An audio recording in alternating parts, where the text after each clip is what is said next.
కాంగ్రెస్ ఈరోజు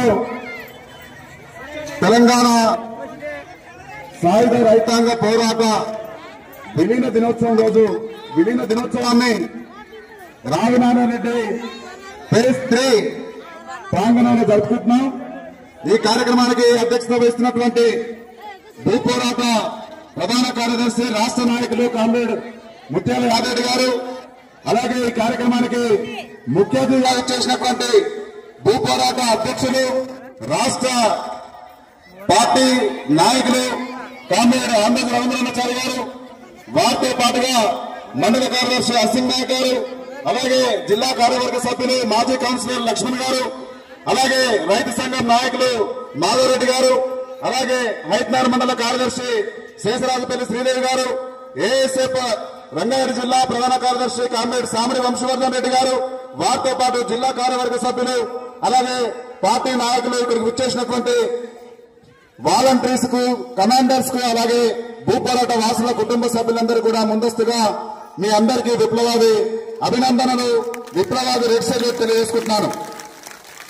నాయకులు అనేక విషయాలు చెప్పారు, కానీ అంశం అదే కాబట్టి మళ్ళీ అదే చెప్పాల్సిన అవసరం కూడా ఉంది. ఇలాగా యాదరెడ్డి గారు మాట్లాడుతూ అనేక అంశాలు లేవనెత్తారు. యాక్చువల్లీ ఆ అంశాలన్నీ కూడా మేము మాట్లాడాలనుకున్నాం. నాయకులుగా మీరు పడినటువంటి, మీరు చేసినటువంటి సేవ, మీరు చేసినటువంటి పోరాటం, మూడు కాలనీలు నివాసయోగ్యమైనటువంటి సౌకర్యవంతమైనటువంటి కాలనీలు ఏర్పాటు చేశారు. కానీ ఈ తెలంగాణ సాయుధ పోరాటం 200 సంవత్సరాల బ్రిటిష్ పాలకుల పాలనలో ఈ కమ్యూనిస్టు పార్టీ దేశ స్వాతంత్రం, సంపూర్ణ స్వాతంత్రం కావాలి, సకల సౌకర్యాలున్న స్వాతంత్రం కావాలి, స్వేచ్ఛ, స్వాతంత్రం, సౌభాతృత్వం కావాలి, సమానత్వం కావాలని దేశ స్వాతంత్రంలోనే పోరాడినటువంటి పార్టీ. అనేక సంవత్సరాలుగా కమ్యూనిస్టులు ప్రాణత్యాగం చేసిన తర్వాత ఒక భగత్ సింగ్ 9 నిమిషాల వయసులోనే ఉరుకంబం ఎక్కిండు ఈ దేశ స్వాతంత్రం కోసం, రాబోయే భవిష్యత్ తరాల కోసం. అలాంటి పోరాటం జరిగినటువంటి భారతదేశానికి స్వాతంత్రం సిద్ధించిన తర్వాత మన హైదరాబాద్ సంస్థానం సపరేట్ దేశంగా, సపరేట్ పాకిస్తాన్ లో కలిసే విధంగా జరుగుతున్న, మేము సపరేట్ దేశంగా ఉంటామని చెప్పేసి ఈ నవాబు భారతదేశానికి ఆర్గ్యుమెంట్ వచ్చింది.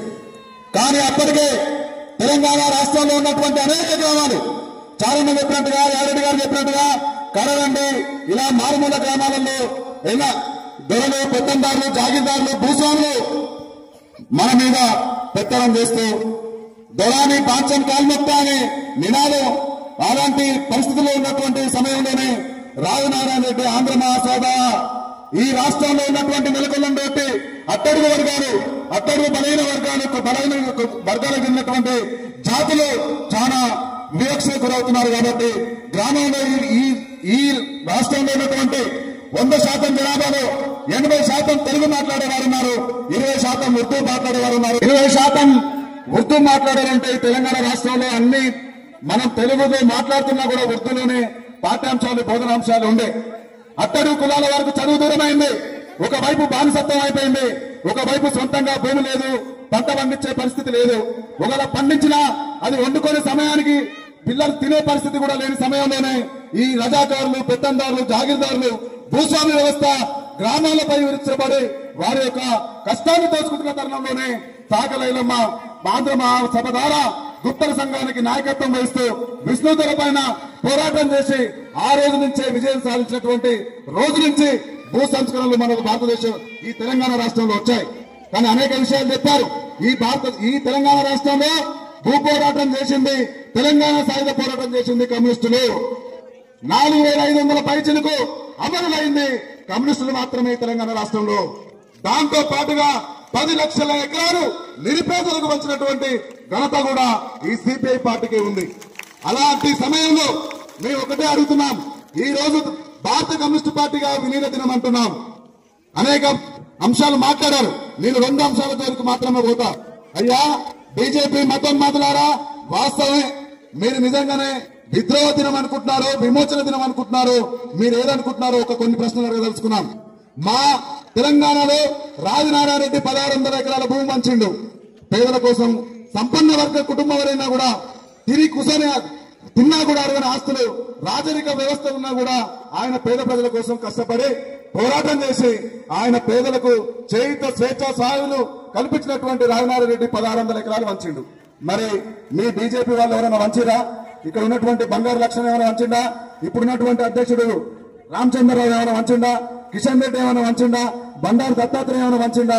లేకపోతే వాజ్పేయి పేరు మీద ఈ బీజేపీ సర్కారు 10 సంవత్సరాలు అధికారంలో ఉండి ఒక్క కాలనీ అన్న కట్టిందా? లేకపోతే సుష్మా స్వరాజ్ పేరు మీద ఒక్క కాలనీ అన్న కట్టిందా? దత్తమ్మలారా, కమ్యూనిస్టు పోరాటాన్ని నీరు రాచే ప్రయత్నం చేస్తున్నారు. ఖబర్దార్, అది సహించేది లేదని చెప్పి ఈ సభా వేదికగా మేము హెచ్చరిస్తున్నాం.